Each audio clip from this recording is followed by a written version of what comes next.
আমরা যারা মুসলমান আছি তারা সবসময় অপেক্ষায় থাকি কবে রোজা আসবে এটা বলতে বলতে বলতে বলতে ফাইনালি রোজা চলে আসছে। দেখেন এই যে পবিত্র মাহে রমজানের মাসের একটা রোজা চলে গেছে, তাই না? বলতে বলতে রোজা কিভাবে যে চলে যাবে কখনো বোঝাই যাবে না, যে এভাবেই থাকতে থাকতে থাকতে থাকতে রোজা একদিন চলে যাবে। একটা হয়েই গেছে ইনশাল্লাহ, আল্লাহ দিলে আল্লাহর রহমতে রোজাটা ভালোই গেছে।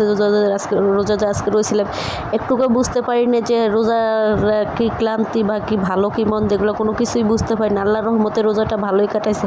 হ্যালো এভরিওয়ান, কী অবস্থা? আশা করি সবাই ভালো আছেন, আমিও ভালো আছি। আজকে আমি মাহে রমজানে লাল শাক নিয়ে আসছি, লাল শাক দিয়া টোনা পিসের মাছ দিয়ে রান্না করবে। টোনা মাছটা যে তরকারিটা আগে দেখছেন পেঁয়াজের একটা মাছ আসলে একটা কালকে সিয়ারির খাবার রান্না করছিলাম। একটা মানুষ ভাই কী রান্না করবো না রান্না করবো, যেটাই রান্না করি সেটাই থাকে যায়। 3 পিস মাছ পেঁয়াজ দিয়ে ভুনা করছিলাম, তো সন্ধ্যার রাতে একটা খেয়েছিলাম, ভোরাতে একটা খাইছিলাম, আর একটা রয়ে গেছে। তো ভাবলাম যে শাক নিয়ে আসছে যখন, তাহলে এই মাছটা দিয়ে পেঁয়াজ আছে বেশি বেশি, তাহলে শাকগুলো দিয়ে রান্না করে ফেলাই। ভাই ফালে দিয়ে তো লাভ নেই, কষ্টের টাকা কষ্টের জিনিস, অনেক টাকা লাগে মাছ আনতে গেলে। বা আমি অল্প টাকা ইনকাম করে আমি যে অতটা ফালে সরে খরচ করবো আমার ওরকম সামর্থ্য নাই, বা ওরকম আমার ক্যাপাসিটিও না। আমার যেরকম সামর্থ্য আছে একটুভাবে চলি, সেজন্য ভাবলাম যে এটা না ফালে দিয়ে মাছটা দিয়ে শাকগুলো রান্না করে ফেলাই।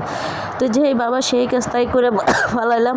ফাইনালি না যেমনই হোক মোটামুটি ভালো হয়েছে। যে দেখেন এখনও আমার ঠান্ডাটা কাশিটা ভালো হয় না, বয়স দিতে গেছে এখনও কাশি ঠান্ডা চলে আসে। পরে শাকগুলো একটু ঢাকনা দিয়ে রাখছে, ঢাকনা দেওয়ার সাথে সাথে পরে ঢাকনাটা উঠে দেখি ভালো সিদ্ধ হয়ে গেছে। যে এখন ভালো করে শাকটা একটু খুন্তি দিয়ে গুতিয়ে গুতিয়ে মাছটা ভেঙে দিয়ে শাকটা রান্না করে নেব। একটুকু ঝোল দেবো না, এই যে শাকের থেকে যে ঝোলটা উঠছে, যে পানিটা উঠছে, সেটা দিয়ে আমি রান্না করার চেষ্টা করি। দেখেন এক কড়াই শাক দিয়েছিলাম, কড়াই ভইরা পরে দেখেন কতটুকু হয়ে গেছে, আরও কমে যাবে আস্তে আস্তে।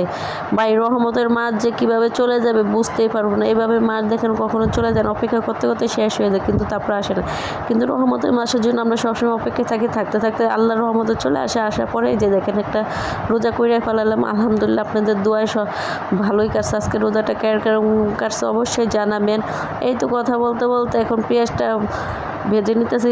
পেঁয়াজ কুচি, রসুন কুচি, তেল পরিমাণ, সাদা তেল পরিমাণ মতো দিয়ে পেঁয়াজটা ব্রাউন কালার করে ভেজে নিচে নিয়ে যে শাকগুলো ঢেলে নিলাম, নিয়ে এখন ভালো করে একটা আরেকটু খুন্তি দিয়ে গুতে একটু ভাইঙা নেব। যেহেতু শাকটা আমি কোনো কাটাকাটি করি না, আনাম শাক গোটা শাক একবারে দিয়ে দিছে। যে দেখেন শাকটা কত সুন্দর হয়েছে। যেহেতু সন্ধ্যাবেলায় রান্না করছে এই জন্য একটু অন্ধকার দেওয়া যেতে, কিন্তু লাল শাক তো এই জন্য আর একটু লাল দেখা যাইতেছে। কিন্তু লাল শাক দিয়ে আমার না ভাত খেতে খুবই ভালো লাগে। যেমনই হোক ভাতটা যখন লাল হয় না, মনে একটা অন্যরকম আনন্দ চলে আসে।